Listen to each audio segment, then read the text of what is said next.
नमस्कार। आप सभी का स्वागत है किस्से और कहानियों में टेल्स फ्रॉम दी हार्ट। आज एक पौराणिक कथा कहेंगे जिसका शीर्षक है एकलव्य की गुरु भक्ति। चलिए शुरू करते हैं। आचार्य द्रोण राजकुमारों को धनुर्विद्या की विधिवत शिक्षा प्रदान करने लगे। उन राजकुमारों में अर्जुन के अत्यंत प्रतिभावान तथा गुरु भक्त होने के कारण वे द्रोणाचार्य के प्रिय शिष्य थे। द्रोणाचार्य का अपने पुत्र अश्वत्थामा पर भी विशेष अनुराग था, इसलिए धनुर्विद्या में भी वे सभी राजकुमारों में अग्रणी थे। किंतु अर्जुन अश्वत्थामा से भी अधिक प्रतिभावान थे। एक रात्रि को गुरु के आश्रम में जब सभी शिष्य भोजन कर रहे थे, तभी अकस्मात हवा के झोंके से दीपक बुझ गया। अर्जुन ने देखा अंधकार हो जाने पर भी भोजन के कोर को हाथ मुंह तक ले जाता है।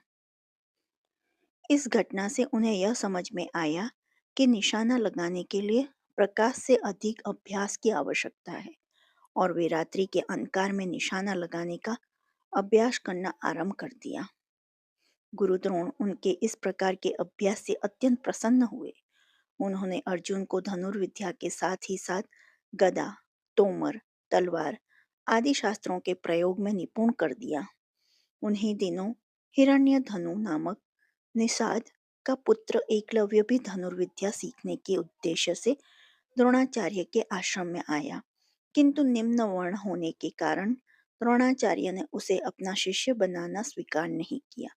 निराश होकर एकलव्य वन में चला गया।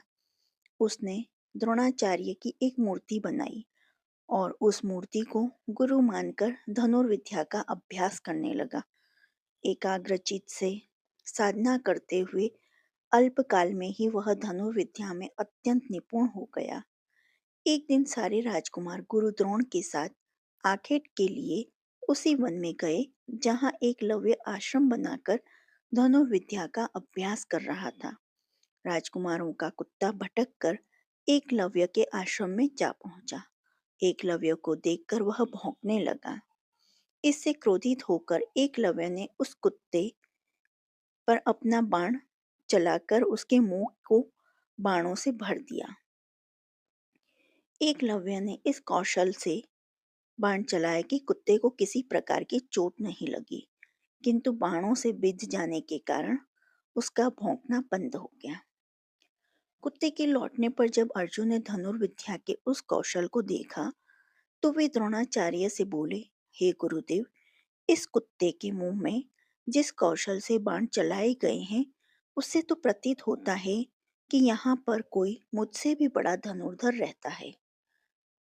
अपने सभी शिष्यों को लेकर द्रोणाचार्य एकलव्य के पास जा पहुंचे और पूछे, हे वत्स, क्या ये बाण तुम्ही ने चलाए हैं? एकलव्य ने स्वीकार करने पर उन्होंने पुनः प्रश्न किया, तुम्हें धनुर्विद्या की शिक्षा देने वाले कौन हैं? एकलव्य ने उत्तर दिया, गुरुदेव, मैंने तो आपको ही गुरु स्वीकार करके धनुर्विद्या सीखी है।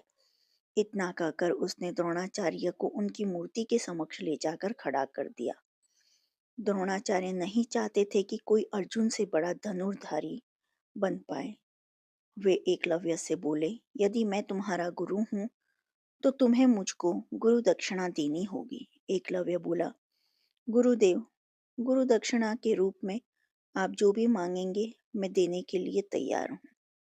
इस पर द्रोणाचार्य ने एकलव्य से गुरु दक्षिणा के रूप में उसके दाहिने हाथ के अंगूठे की मांग की। एकलव्य ने सहर्ष अपना अंगूठा दे दिया। इस प्रकार एकलव्य अपने हाथ से धनुष चलाने में असमर्थ हो गया, तो अपने पैरों से धनुष चलाने का अभ्यास आरंभ कर दिया। जहाँ चाह वहाँ राह। जो आपको यह कहानी पसंद आई हो तो please like, share and subscribe करें और कमेंट बॉक्स में बताइए, क्या द्रोणाचार्य ने सही किया या नहीं। देखने के लिए धन्यवाद। जय हिंद, जय भारत।